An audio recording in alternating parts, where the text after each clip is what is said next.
Ufite imyaka ingahe? 75. Muri iyi myaka 75 ni iki wifuzaga kugeraho ukaba wumva utarakigeraho ubu ngo? Nifuzaga kugira ngo nkareba nk'umuntu wambaye nk'ipantaro nziza nanjye wayigura, nkareba nk'umuntu wambaye inkweto nanjye wayigura, ariko nkabihiga simbigereho. Ubu ngubu ufite abana bangahe? Ubu mfite abuzukuru 6 n'abahungu 3 bubatse. Nuko wakugeza i Kigali ni he wumva wagira amatsiko yo kureba bwa mbere? Yewe no wangeza kuri Bumbogo, uzi ko n'icyo gihe nazinze safari, ariko abanyakigali barambwira bati nguru ujya kureba ikibuga cy'indege i Kanombe. Banshira imbere turagenda, nuko bati maze uhagarare hari inyuma ya Sanyengo, noneho hari imyobo miremire, bati maze uhagararemo usigaze umutwe wonyine urazibona. Nuko ngiye kubona mbona indege zirara, njyanywe n'abanyakibati nguru ujya kureba niba icyo uzagenda ubwira abakigabi wanyu.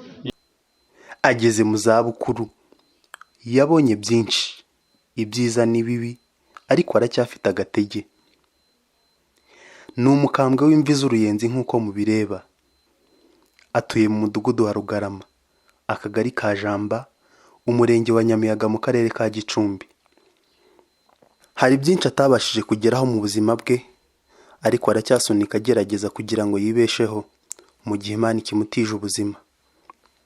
Yakoze urugendo Gicumbi Kigali n'amaguru, ajya gukorera igiceri cya 20 ku munsi, gusa ngo ntiyahiriwe no kugura ipantaro y'inzozi ze nk'uko yabyifuzaga.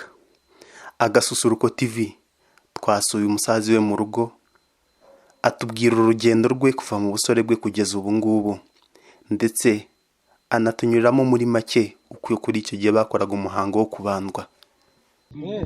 Ese ni ntabwo wari ukunze kubona abantu muganira bakaboneka he? ukunda urubyiruko? Ntabwo urabona aya mahoro yatashye hano iwanjye. Ufite nk'abuzukuru bangahe? Ni 6. 6. Nitwa Murinda byuma Faraseseko. imyaka ingahe? Mufite imyaka ingahe ubu ngubu? 75. Yozo ko ndavutse nkarisanga aho ngaho ngasanga ari byo banyise. Muri iyi myaka 75 ni iki wifuzaga kugeraho ukaba wumva utarakigeraho ubu ngo? Nifuzaga kugira ngo nkareba nk'umuntu wambaye nk'ipantaro nziza nanjye wayigura, nkareba nk'umuntu wambaye inkweto nanjye wayigura, ariko nkabihiga simbigereho. Simbigereho. Icyo gihe amapantaro yaragezweho yari mu bwoko ki? Yambaraga bakeya. Yari ameze ate? Ayo wifuzaga kugura ubona umuntu atambutse ukavuga ati twayaga i Kigali bakabatega ngo ni amapate. Noneho hano rero igafata ikaba nini. yafataga hehe? Wigeze yambara se? Takada. Wari nzi Kigali utarayambara? Nambaraga akabutura. Unyanje iyo pantaro yari ifite nk'agaciro k'amafaranga angahe? Naguraga makeya. Angahe? 200, 300, 400. Icyo gihe zaguraga 400 ukorera 20 ku kwezi? Ku munsi. Wowe zo wari usanzwe wambara zari zifite nk'agaciro kangahe? Naguraga ikabutura y'amafaranga 20, nkagura ishati y'amafaranga 15. Umusirimu w'icyo gihe yari ameze ate? Yari umuntu ukomeye. Yambaraga pati. Yabaga umuntu wiyubashye. N'uwo wambara pati. None se tubwira ibindi twumvaga ngo kereyo, ngo kazumbature, ngo shimboke, ibyo byari ibiki? Shimboke yari n'inkweto. Yari agakweto gafite impuzo, akantu kameze gake. Kakakweto nabo kakambara bakaketako.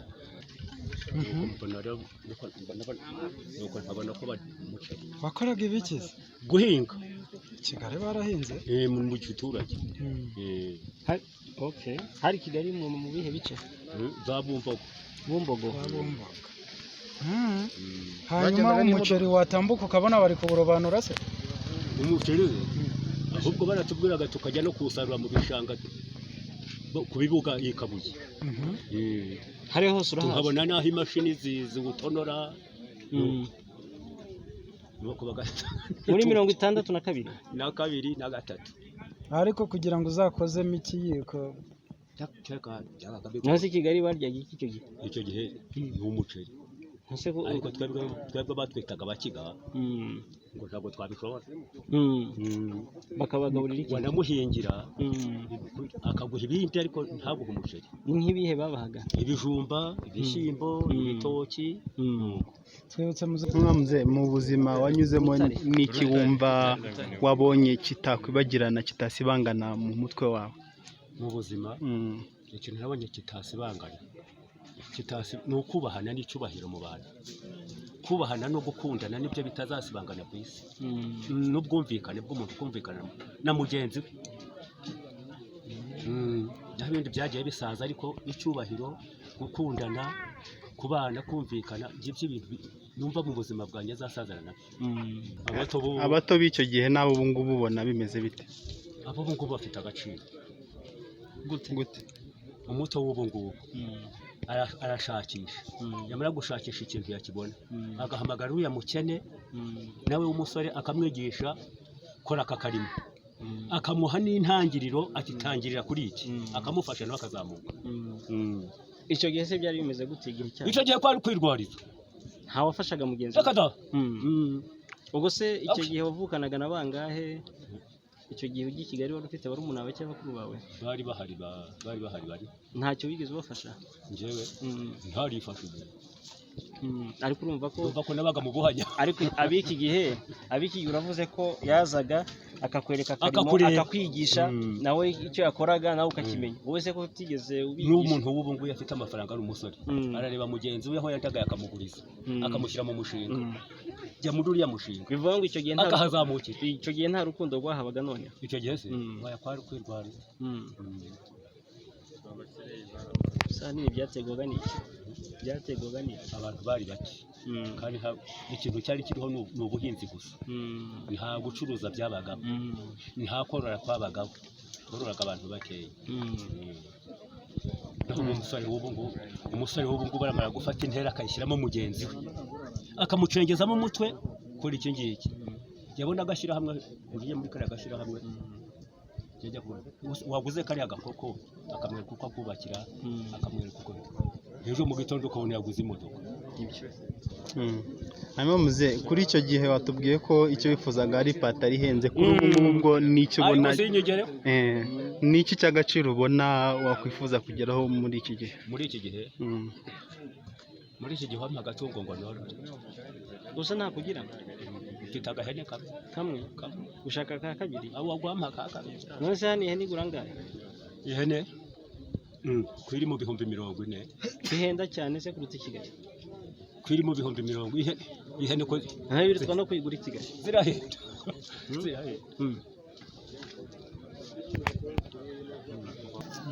ariko muze watubwira ikintu tutakubajijeho neza kera hari abantu basengaga nyabingi abandi bagasenga Imana wowe wemeraga iki niki wasengaga muri icyo gihe kubera icyo gihe twari tugezemo hari abantu bubakaga amazu mu gikari akaba ya nyabingi bakagira ikintu biraro ngo imandwa zikabandwa bugacya mu gitondo bagatanga ngo ni ya Satani niyo mana yabo basengaga ariko twebwe aho tubyirukiye dusanga za kiliziya barimo kubaka za kiliziya abapadiri bakadusanga mu rugo nk'uko uyu muzungu aje bakatwigisha kuva ku rugero rwanjye nakubwiye ko afite imyaka 75